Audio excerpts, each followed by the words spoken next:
Hey there, I am Barb Higgins, and this is 1,000 Tiny Steps. In this podcast, I share my stories of love, loss, triumph, and tragedy as I continue to retrace my steps and ponder what led to the death of my daughter Molly. By doing so, I hope to not only help myself, but to bring purpose and possibility to those who listen.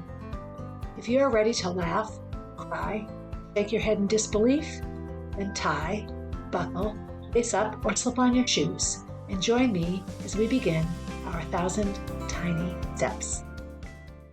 Hey everybody, Barb Higgins here, welcoming you to episode 124 of 1,000 Tiny Steps. I'm recording this on January 3rd, and I've had a pretty rough start to the new year. Nothing major, just lots of chaotic disorganization.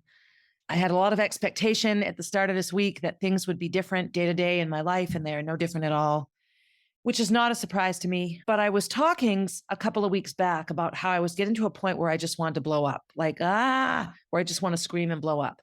And I've had times in my life before that I felt this way. And they typically precede a dramatic event. And I don't want to repeat that. I just want to get a handle on what's going on with me. The last 2 weeks have been, all holiday, Christmas, New Year, no childcare or minimal childcare and lots of family and just high stress time. This time of year is even higher stress because I'm not really where I want to be, or nor am I always with who I want to be with. The pressure to try to recreate family holidays is big, and it's just a tough time, right? So New Year's, yay, New Year's, January, I can't wait, count down the days, put all sorts of huge pressure on yourself to be happy because it's the new year. So January 1 was your classic New Year's Day, just sit around kind of. It's still sort of holiday mode, even though it's the new year. We started our dieting and our eating right and our exercising and all New Year's Day. January 2nd, I woke up so angry because I got no sleep and I overslept and I was just frustrated. I just had a very frustrating night and I just felt like I didn't feel good. Now I have to go coach and I don't really want to go. And I was just not in a good place at all. The remainder of Tuesday was okay, but not great. Tuesday night culminated with a school board meeting, which was perfect, as Jack would say, in terms of keeping me angry. I got through my school board meeting, and I'll talk specifically about those things in a minute. And I came home and I went to bed and I woke up this morning early at 5, not feeling great. I'm fighting a cold and still just really angry, just pissy and angry. And the morning just sort of facilitated the continuation of me being angry. In my thought process, just around sitting with my coffee in the morning and driving to CrossFit yesterday and contemplating the school board meeting and all of the things that are going on with me, I sort of looked up into the sky like, why am I still angry? What am I not doing? And all of these little memes and sayings come to mind for me. If you find yourself in a hole, stop digging. Good 12-step program right there. You think if you keep running into that brick wall, it's finally going to clear for you? Stop running into the wall. Stop trying the same thing over and over again. A comment that Karen Kenny recently had, either in an email or on a Facebook Live or a podcast, I don't remember now. She talked about how the new year comes, we want to fix what we think is broken, but you can't fix something when you're approaching it from the plane in which you feel it broke. You can't get sober in a bar, right? You have to have a new surrounding so that you can look at your life differently and stick to the habits you're making. So all of these things have been wafting in and out of my head the past few hours. I recorded a podcast on anger this morning and it flows well. I re-listened to it. I'm articulate. It makes sense, but I recorded it in an angry space. I was still really pissed off. I had not yet met with Carolina. I had not yet spoken with a friend of mine, Taylor. I was just angry. Kenny went out of the house and I'm like, I have to record a podcast episode right now. And I wish I had done a better job because now I'm spending twice as much time on the podcast episode as I should. At any rate, what I did was I started to research anger, and I've talked about it a lot, and I cognitively understand over and over again. I get it. Why I'm angry. It's one of the 5 stages of grief through Elizabeth Kubler-Ross. David Kessler did a whole class session in my training with him on anger and grief and how it's the one emotion that we try to quell and squash. That anger makes people afraid. It's intimidating. It scares people. There are a lot of reasons that anger continues, and there's a lot of different ways to look at anger. So before my conversation with Taylor and my appointment with Carolina, I was just pissed off and I called myself angry, and I was angry. I have 3 or 4 specific events that made me angry, and I'll share those in a minute. But chronic anger isn't anger. It's more resentment. You just resent the fact that you're suffering. So a few sessions ago with Carolina, she gave me this horrifying example of an experiment that was done with dogs. And there was this floor, and there were 4 different colors on the floor, like a grid of 4 squares, and each square had like electric current under it. So a dog would be walk onto the blue square, and after a few seconds there, he'd get a shock. So that would startle him, and he'd go to the orange square. And for a while, the orange square didn't shock him. But once he started to stay away from the blue square, and he was on the orange square all the time, they would put electricity there. So eventually, the entire floor of the area would cause a shock. So eventually, what happens is the dogs just went off to the corner and laid down and just whimpered because nothing fixed their suffering. So this was used as an example of the double bind, where no matter what you do, the answer is wrong. Anger would be responding to the first shock, getting angry, biting somebody if they were nearby. Suffering is the realization that the pain is chronic and it's not going to stop. And no matter where you go and what you do, it doesn't stop. And so you just become resentful and you suffer. I got to thinking about that after my conversation with Taylor in my appointment with Carolina. So I'm going to talk a little bit about where my anger stemmed. And then I'm going to read some stuff that I looked up online.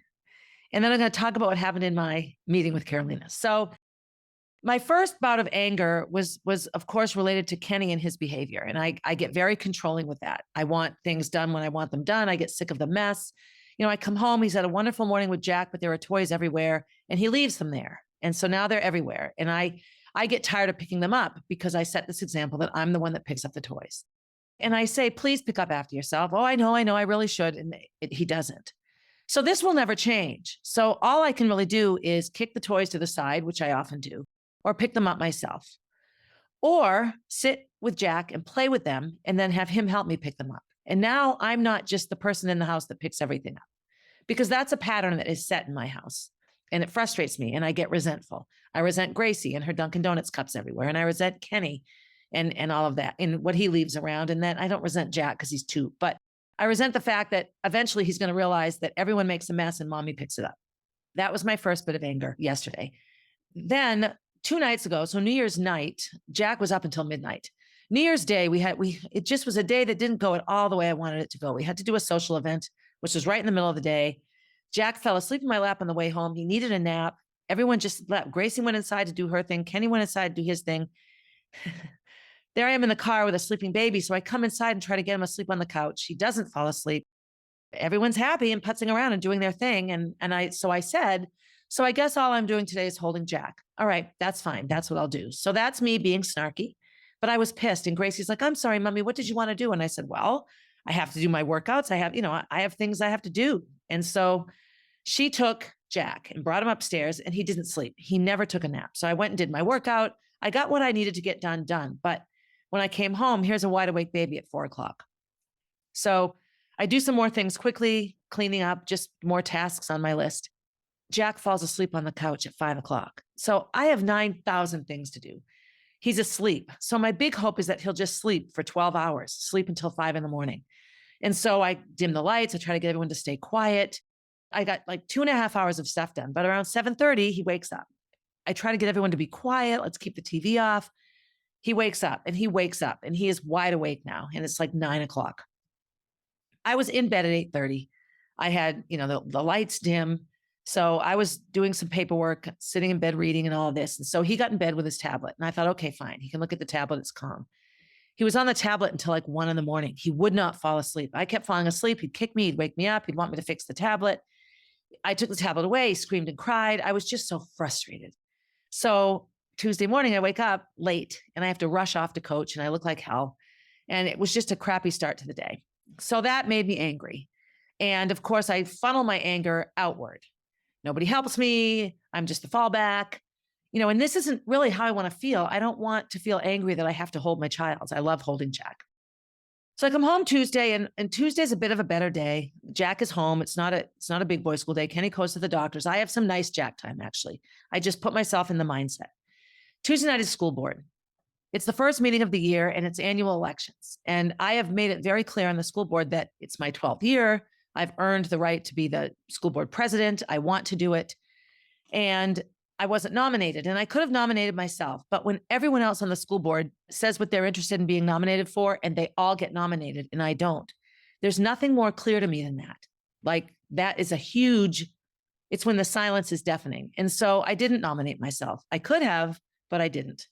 And now, so I'm angry at myself for that. Even if I didn't get elected, I could have put it out there to our public and to the voters that this is what I want. And I think I'm angry about it because it was very deliberate a year ago, actually 2 years ago, that one of the former board members who's been president has been very controlling of my participation on the board. He puts a smile on his face and he's very judgmental, tells me what to do, tells me what he thinks is best, and he had too many years in a row as chairperson of the board. And one of those should have been me. And he just did not want that to happen. And I don't know why. It irritates me. I find it frustrating. There's also a very big part of the board now that's all very similar. And an unhealthy board is a board that doesn't represent its constituents. So Concord is a relatively liberal town, but not everyone in Concord is far left liberal. And we have an unbelievably liberal board right now. Part of me is fine with that. Trust me, part of me is fine with it. But we need to represent every child in our district. And we have plenty of conservative parents who are raising their children that way, that we need to make sure we represent on the board in how we conduct business and how we act. Another thing that's not so great is a lot of the board members are friends with each other outside the board. Like it's a little friend group, which brings me right back to my first 2 or 3 years on the board when all the board members lived in one little neighborhood and they could all walk to board meetings together. They'd have dinner on Friday nights together. It was uncomfortable. And I felt that last year when Gina and David were no longer on the board. There was a whole shift. And that was when I was really cut out of things. So it's insulting to me to feel so cut out as a board member when I have more years on the board than anyone else. So we had our elections. And so we have a president that is starting her 4th year on the board. So that's some experience, right? A full term. We have a secretary that is just starting her 2nd year, like not even halfway through her first term. And we have a vice president that has the same amount of time, I think, as the president now. So 4 years, just starting her 4th year. I have more years than all of them combined. That's 9 years of school board experience, and I have 11, starting my 12th. So I'm frustrated. I'm angry. I'm angry at myself for not sticking up for myself and saying, you know what, I really want to be the board president. On the other hand, that's a huge time commitment. And here I am trying to cull things away, put things to the side so I have more time to do what I want. Ultimately, probably being board president doesn't make a lot of sense. So this morning when I shared this story, I was very, very snarky about it. I will say I don't feel that we have a healthy board. And if you're a Concord resident who listens to this, you should attend school board meetings and pay attention and stir things up, because we have a board right now that is glib and feels very strong that they can do what they want. That doesn't speak well for an autonomous school board. Maybe it's time for a public vote. I think that would be a really good thing for Concord. I woke up this morning angry. I got up at 5, went downstairs, had my coffee. I'm watching this show on Netflix, an old one, Switched at Birth. I like it. It just takes my mind off things. I got some things done, but I didn't stretch. I didn't say prayers. I didn't have any sort of start to my day, which would have made such good sense. And I just didn't. Jack came down about 7:15. That was fine. I was ready, nursed him. We snuggled.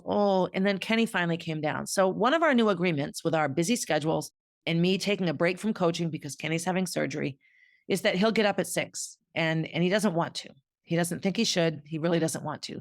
So he strolls down at 7:15, which is better. So I'm okay. You're finally up. And he's like, oh, it's early. I'm like, no, Kenny, it's not. So anyway, I just tried to leave it alone. Like, don't take it out on him, whatever. So he disappears. So I go upstairs. I finally have Jack off the boob. I go upstairs because Jack is not ready. He hasn't eaten, nothing. And Kenny's about to get in the shower. And I'm like, you've got to be kidding me. What are you doing? Oh, do you not want me to? I'm like, you have 15 minutes left and then your shower time is over. Oh, I'll get right in. I'm like, no, Kenny, no, you won't. Because then you have to dry off and then you spend 20 minutes on your feet. Showers for you are a 45-minute ordeal. Did you really think it was okay to take a shower now? And his response was, well, I won't take one if it's going to make you mad. I don't want you mad. And I'm like, if you don't want me mad, get up at 6 and take a stupid shower when we've agreed how we're going to start our day. So he didn't take the shower. He came downstairs. So at first I'm like, yeah, I only did it because he didn't want me to be mad. This goes back to the double bind. If I'm mad at him no matter what, then no matter what he does, it doesn't matter and nothing gets better. And that's my piece.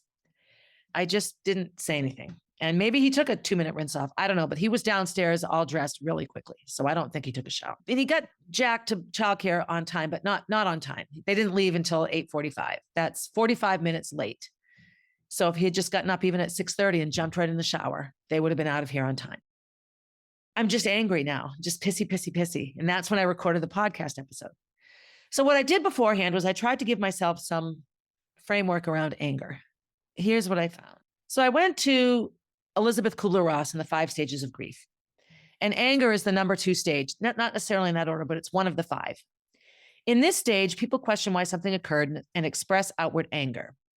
So I don't ask about dead Molly anymore. I have a million things that have happened to me that I still say, why? It could be my job loss. It could be Gene Connolly. It could be Chris Rath. It could be Roy and Amy. It could be my child abuse. It could be my brain tumors. I have a million things that are stressful to me that I could say, why? This stage can be particularly difficult when the loss is unpredictable or blindsided the person.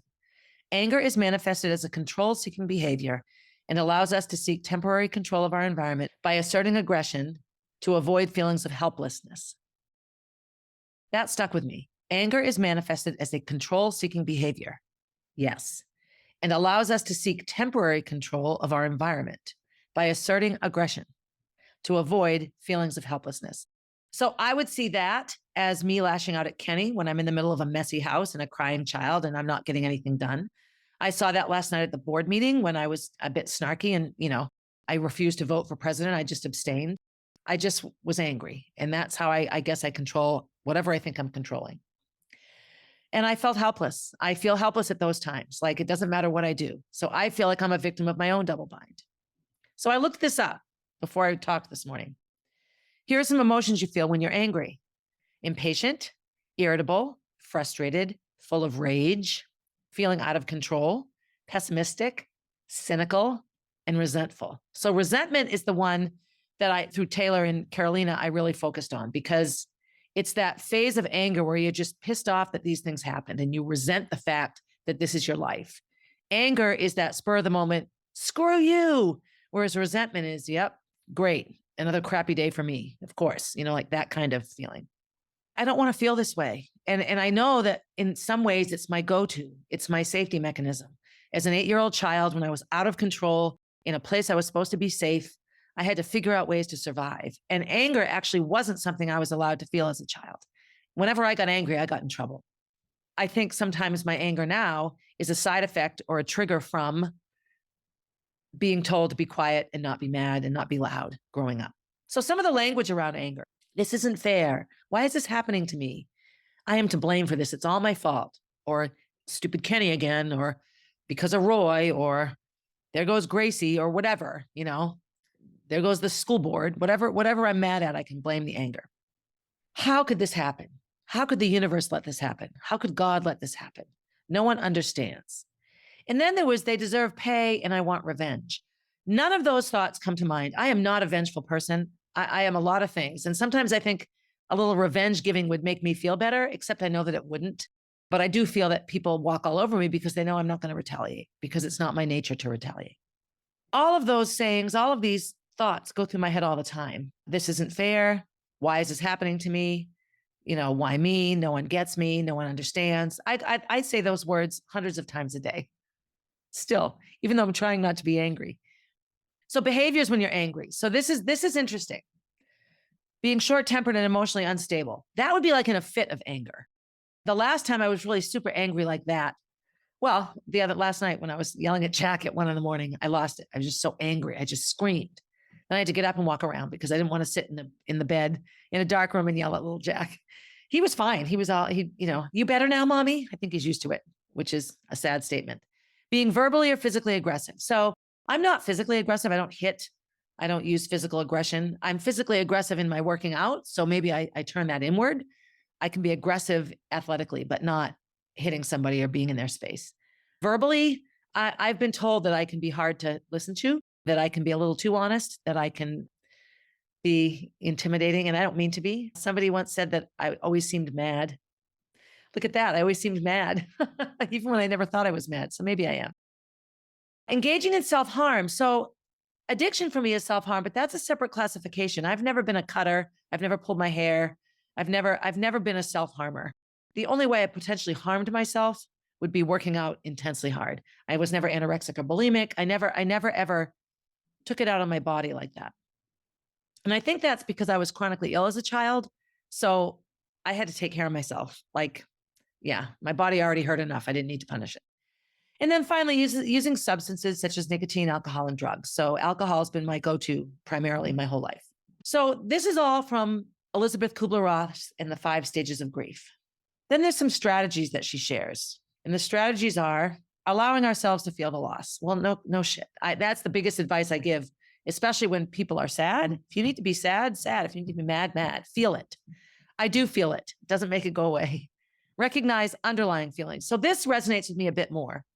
Feelings of sadness and being overwhelmed can manifest as anger. And I think that's me. And that perpetuates the resentment. And the wouldn't you know it would rain on my birthday, my Eeyore connection. And don't ignore them. Don't ignore the feelings. And sometimes I hold on to anger because I'd rather be mad at everybody than have to sit there and try to make it work. And that's a huge admission right now from me right now. Sometimes it's easier just to be pissed off. It can be an excuse for things. Find healthy ways to express emotions. So, of course, everything listed here is all this fluffy, floozy, namaste, yoga, meditation. I'm doing a daily visualization. I found one, Carolina gave one to me. It's like 10 minutes. And so when I walk my mile, I'm walking a mile every day, I listen to it. So I'm listening to a visualization. So fine. I can't sit and listen because I want to punch the guy in the face. It's all like your perfect day in your perfect house. I don't know. For me, what helps me feel better is physical movement, like hard physical movement. So I walk really fast. So walking is helpful. Running was always helpful for me. Another one is just, a hard Metcon, a hard CrossFit workout. So yesterday I did 500 meters on the rower and then 10 devil's press, which is a burpee with dumbbells. I did that for 30 minutes. So that was a lot. I think I got through 6 rounds. So that was 3,000 meters and 60 burpees with 30 pounds of weight. So that made me feel better. I have a release from that. It's like my serotonin release. I think it's the same release people get from a cut or from a vomit or pulling your hair out. There's all these different ways the hormones in your bodies work. Explore different perspectives. I spoke a lot about this one in the first recording of this episode. I need to step into Kenny's life for a minute. I need to step into Gracie's shoes. I need to be Jack. I need to be each board member, and I need to be the public. Like I need to step out of myself and turn around and look at other ways. And that's, I think right now, and after my conversations with Taylor and Carolina, that also resonated. The resentment piece and not being hard on myself. I'm very all or nothing. And then finally, work on changing our cycle. So this brings me back to when I lost Molly, right after Molly died, and I was in therapy with Elizabeth. And I kept driving to Runlet, or I'd get in the car and I'd automatically drive to someplace I used to bring Molly. And it was horrifying. It was awful, awful, awful, awful, awful. And so I would start driving a different way. It's just neural pathways in the brain, right? The new big thing that all life coaches are doing now is hypnosis, which makes me a little worried because you can bring up a lot of psychological issues with hypnosis. I had to just go a different way and just reset my neural pathways, right? So this here is the same thing. Work on changing our cycle, a cycle of thoughts and outcomes. Thoughts lead to feelings, feelings lead to behaviors, behaviors circle back to thoughts. Intercept one thing. So for me, I think I need to intercept the thought. I'm not quite sure how to do that, or intercept the behavior. That might be easier for me. I think I can, if I have an angry thought, instead of yelling at somebody, do 10 sit-ups or something. I mean, really something silly that just upsets the narrative. I recorded the podcast. I did the little summary, which I'll save until the end of this one. I went downstairs and I thought, I probably can't play that because I wasn't very nice to some of the board members. I didn't name them, but I was much more specific. I was super not nice to some of the people in my life. So here's what I went through. And then here's what I did. So in really looking at my anger personally, after going through all of Elizabeth Kubler-Ross's information on anger and behaviors and all this, I thought to myself, what angers am I holding on to? What are they connected to? So it got me rethinking the holiday season where you have to run into family. So I have to see my mother. So that's a huge trigger for me right now, my mom and my dad, around everything that happened to me as a child, because it was their job to protect me and they didn't. So I get it. I'm 60. It's been a long time. Let it go already. And there's a ton of it that I have let go. But I have a very hard time watching this sort of fake normal day-to-day life and playing the part. I'm also like the fixer in my family. If there's a holiday to be had or something, if I don't set it up, it doesn't happen. And that's fine. That's fine. I'm good at organizing these things, but sometimes it's a lot of pressure. So my mother and seeing my mom can trigger lots of recurring memories and behaviors. She has done wonderful things in her life and worked very hard on herself. But some of the tapes that she replays over and over again, I don't want to be pulled into anymore. And so I have to assert boundaries. And that causes disagreements and arguments. And so I had a lot of mom time, Christmas morning, New Year's Day. And that's fine. I really love being with my mom for the most part. But when the conversations start to get into family behaviors or dynamics or what's going, I just get upset. So that was a trigger. And she's a reminder of what happened to me. Then we went for like opening Christmas presents at one of Kenny's kids' house. And when I was pregnant with Jack, his adult children had a really hard time with it. And it was sort of steered by one of his children. And that child got everyone else to be mad and told a ton of people without my permission. And it was horrible. And we didn't speak for months and months. She and I didn't even really speak for a year. And things are better now. She and Kenny had a wonderful conversation. And I don't know, I guess he apologized to her for me being pregnant. I don't know. We've never discussed it and she won't discuss it. It isn't something that she, feels that she needs to, I think. I think she just wants everything to be okay. And I appreciate that. And she's been wonderful and kind. And she gets great presents for Jack. And his other kids get presents for Jack. Like everything is okay. But it's still, I'm on pins and needles all the time because quite honestly, I don't know what the next thing I do that one of them doesn't like will then create the next world war and nobody will speak and everybody will be angry and it will all be somehow my fault. This is what will happen. I see it and I just want to step out of it, but I can't step out of it because Jack deserves to know his family, right? Those are his siblings as well as Gracie's. And so we have a wonderful time. I'm not upset with anything that's going on now, but it's not easy or comfortable for me. And it brings back every single event that has transpired. So it's just a reminder. And then I'm on the school board, spending time with all these people who have nothing to do with what happened to me, but we have a group right now that is reminiscent of the school board that existed when I lost my job. And so it's incredibly difficult, incredibly difficult for me sometimes to be comfortable in that room because it just brings back all sorts of emotions and memories of my job loss. I'd rather be a full-time teacher in the district right now. That's what I would truly like to be, twice as much as school board president.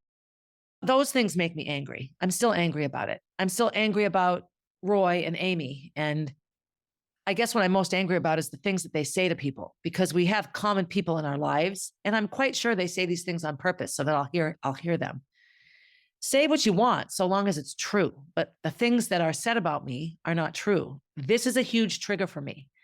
People who know me understand that a lot of what's said could not be true, but I still have to somehow defend it or explain it or somehow justify why they would say it. It's difficult. It hurts me. I still have a lot of anger around that. That's just hard for me. I don't have any super close triggers to that, thank God. And as much time as I spend on the North Shore, I have a whole separate life there. Amesbury's mine, so to speak. But I still have anger about it. The whole Bo situation. I have a handful of people that were huge pieces of why I was okay after Molly died. One family in particular that doesn't speak to me at all. And I ran into the children once and was so excited to see them. And they got this look of terror on their face, like, oh no. When they're like, hi. So they've been told not to say hi, or they've overheard horrible things that, given the nature of the people involved, are not true. And why ghost somebody? Be a grown-up. Say, hey, this is what I heard. This is how I feel. And then hear what I have to say. And then if you don't want to talk to me, fine. But these people ghost Gracie as well. And that's connected to CrossFit. CrossFit Ironborn mostly. So that makes me angry. And then I have unresolved issues around all the money I gave to CrossFit Ironborn and then Amaskeg, the Concord part, and feeling really unsupported and unrespected there. So I have this sort of pervasive thread where I'm constantly defending myself, like feeling like people are saying bad things about me and I have to defend myself. Probably all of this is in my head. I mean, some of it isn't, but it's probably much worse in my head than it actually is. But I walk around with this all the time. This whole, do they like me? Do they not like me? One of the most common things I've said when people buy my book is, I hope you still like me when you read it, because I'm honest in it. I talk about my struggles with Kenny. I talk about Roy. I talk about it all. I don't want people to dislike me, but I can't control who likes me, right? So I have to let that go. So I really am just surrounded by reminders of all that I've lost. I'm still angry. So two things have to happen. I have to say, how can I rectify the anger? What can I say or do? Or what boundary can I insert? Or what podcast episode can I record so that I can let go of the anger? That's part of it. But the other part was being able to talk about it, stepping out of the anger. So I finished recording the podcast. I stormed downstairs. I'm eating oatmeal in my messy, messy house, and Taylor calls. And so we chat on the phone. We talk about the kitchen, but we have a long, long talk about her journey this past year, opening a florist shop and doing all these wonderful things with the shop. And then deciding it, really wasn't lucrative, and her situation and all of that wasn't the best, and it's time to close. That was a wonderful conversation, right? But I talked about how I'm stuck being mad, how mad I am, and that I just recorded a podcast episode on mad. She said to me, "Oh, sweetheart, you are so close to being done with mad. You're almost there." Now, she's known me since 2019.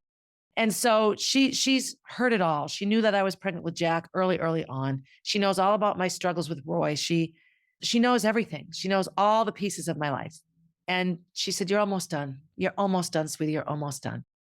So I hung up and I felt somewhat better. Then I met Carolina and I said, "Why am I still mad? Aren't we? Oh, we're dealing with mad." So we talked about a number of things. But one of the things that we talked about is something that's called, what is a healing crisis? We talked about a healing crisis. So first we talked about anger versus resentment. And I realized that really I'm in resentment. Then we talked about self-hatred, and that my go-to is to find ways to remind myself I suck. And that so much of the last 2 days was me falling into my own bad habits. And then the third thing was a healing crisis. So when you really start to make progress, which I've been doing, because then we looked at where I was a year ago to where I am now. A healing crisis is when you get super, super sick right before you get better. So let me give a good example. When I was teaching at a private school for kids with behavior issues, we had this student, Brian. Sorry, Brian, I'm calling you out. And he had a really rough time at his prior school. He strung together like 3 months of amazing. His grades went up. He was in school every day. So we had this meeting and we just praised him. "Brian, you're doing great. Oh my gosh." Like 2 days later, he stopped coming regularly. He got in trouble with the law. He started using alcohol. He fell off the rails. That's a healing crisis. So two things. Sometimes, like with a physical illness, you get super sick right before you get better. It's like you have one last rush of illness and then you heal and get better. Or the medicine, when you get sick, you have a terrible fever. You have the fever to heal your body. That's what the fever does, but the fever makes you feel like crap. So the healing is as painful as the sickness. It's like that. Carolina said that we've done all this work and that I'm way less angry and way better about the anger than I have been, that I've made huge gains and strides. And what happens when you set a goal for yourself, rather than set the goal and try really hard and fail, you set yourself up to fail before you even start. So the pressure's off. Okay, I can stay mad, because who wouldn't want to stay mad? Complementary and alternative medicine is a diverse field. So that's like massage therapy, yoga, meditation, chiropractic, all those kinds of things. So oftentimes you can use these methods of therapy to get better, homeopathy and such, and you get sicker first, and then you purge the sickness and get better. That's the nature, that's the framework in this article. But basically, a healing crisis is a temporary worsening of symptoms after beginning a treatment. In a healing crisis, symptoms briefly worsen before beginning to improve. This is different than an adverse reaction to medication. What causes a healing crisis to occur? In your body, it's caused by elimination of toxins or waste product. So that's not me right now. What's causing my healing crisis is I've had more and more time to not be mad. So as I let go of the anger is a defense mechanism, right? It's a defense mechanism for a loss of control. So we started the episode with that. I'm letting go of a defense mechanism. Oh my God, I haven't been mad in 3 days. Anger is what keeps me safe. I better get mad, right? So you start to have all these angry symptoms again because you're not being mad enough. I guess that's the best way for me to describe it. So I had this long, long conversation with Carolina. We talked about all my different angers. I went into each area of why I was mad, each of the things I just talked about. She brought up the healing crisis and she said, let yourself be in this healing crisis. Pay attention to it. Step out of it. Turn around and watch yourself be mad. So here I am re-recording the episode. When I finished with Carolina, I quickly listened to the episode and realized I couldn't. I think I won't delete it. I think I'll save it just to listen to again, maybe after this one comes out. But I guess what I want you to know is that whatever you're fixing or working on, sometimes right before you really nailed it and you've achieved it and you've fixed it, you're going to have like a relapse. It's going to get bad again for a bit. And then suddenly you're better. That's what I think. I know a lot of people that are thinking of becoming sober. Kenny and I have done this bunch where, we're going to stop drinking on January 1st. So for like 10 days, we drink like fish. We didn't do it this year, thank God. But that's sort of an example of a healing crisis where whatever it is that's bothering you becomes worse right before it gets better. Here I am on January 3rd, not wanting to be mad, but also mad because one of my biggest goals for this new year was to do something related to the Molly B Foundation every day. And while I have done a ton of stuff, way more in the last 3 days than I've done the last 2 weeks, I haven't yet done one thing for the Molly B Foundation. So that's glaring at me in my face. But mostly, I get mad at myself. I turn the anger inward. So I did the 75 hard last summer. This is the last piece of my anger. And I liked it. And I got a lot out of it. The hardest part for me wasn't maintaining it and finishing it. It was realizing that a lot of the behaviors did not make my day better.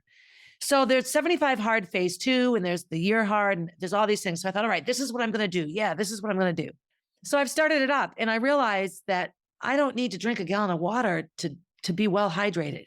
I don't need to work out once a day outside to show that I'm dedicated. Like, I'm going out for a walk every day. I can go outside every day. It doesn't have to be a 45-minute workout out there. Like to the hardcore 75 hard people, this would be a cop-out. But what I want to do is Barb hard. I want to come up with the things that I really want to do, the things that will make me feel better, the things that will add positivity to my life. And standing 5 minutes in a cold shower, no, that's not what I need right now. I always finish my showers cold, but I'm not going to stand there for 5 minutes. It's a waste of water, right? But this is one of the things on the phase 2 of 75 hard. Drinking a gallon of water, it's too much water. I'm drinking like 80 ounces of water right now. It's perfect. My urine is clear. I only get up once in the night to pee instead of 3 times. I feel good. But I was angry at myself because the first 2 days of this year, all I've worried about is the 75 hard. I haven't worried about the Molly B Foundation. I should have been sitting there eating cookies and worrying about them doing the Molly B Foundation. Then I would be doing what I say I want to do. So I have to work out that block. And that, and I think that's a big piece of dealing with the anger, that all these external things are triggers to allow me to get angry, to give myself an excuse for not succeeding, right? I can blame it on somebody. So here's the summary. Here's the anger summary. While grieving a loss, so for me, my losses are my innocence as a child, my 30-year teaching career, my child, 2 children, my brain tumor scenario, my status on the school board, everything that Roy promised, my solid relationship with Kenny. I have had a lot of loss. While grieving a loss, particularly if it was an unexpected one, we might find ourselves feeling extremely angry. Anger is a defense mechanism that helps us feel in control and avoid our helplessness and grief. So that's the piece for me. It's a defense mechanism. It makes you feel safe because you feel like you're controlling something. However, it's important to become aware of our feelings and their underlying causes to cope with anger. So become aware of your feelings and their causes so that you can cope with the anger. Then come closer to accepting the loss. So I've accepted that Molly's dead. She's not coming back. And I know enough about the afterlife and enough about the soul and all that I get it. But there are still some things in my life I haven't accepted. I haven't accepted the whole Bo situation because I just find it's crap and it's not right. I don't like the fact that I have people in my life that don't talk to me because I don't know why, because they believe some horrible thing they heard. Well, if it's that horrible that you can't talk to me, you should come ask me about it. So that's hard for me. And so every aspect of my life has a piece of it that's uncomfortable. So my standard thing to do in my life would be to have all new things, find a new CrossFit gym. So I have some new ones, but they're not new. They've been in my life, 2 or 3 years now. Move away, quit the school board, just find all new things where I don't have any negativity there yet. Okay, but whatever it is I bring, I'm going to bring to wherever I go. By the time you hear this, I'll be 2 weeks into my rethunk Barb Hard, Barb Strong 2024. But I really feel that today was a very solid day around coping with anger and me learning to not be angry, to let go of the anger or to confront the anger situation by situation. So who knows? But that's it. That was my have crappy 2 days, record a podcast all mad, talk to some people, go for a walk, re-record the podcast. Yay. So be good to yourself. And I guess for me, the way I can be good to myself is to stop expecting so much. Like just learn to accept what I can. Be good to someone else. So that's also a really important thing to do. And as always, you all have a good day, everybody. Hey, thanks for listening and supporting the podcast. Feel free to leave a review and share my stories with your friends. Please reach out with your own stories, as I love connecting with my listeners.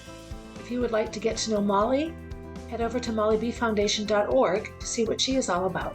If you want to see what I'm up to next, you can find me on Instagram at barb_444, on Facebook as Barb Higgins, and at my website, 1000tinysteps.com. And while you're there, sign up for my newsletter, a weekly way to find out what's up in the life of Barb Higgins.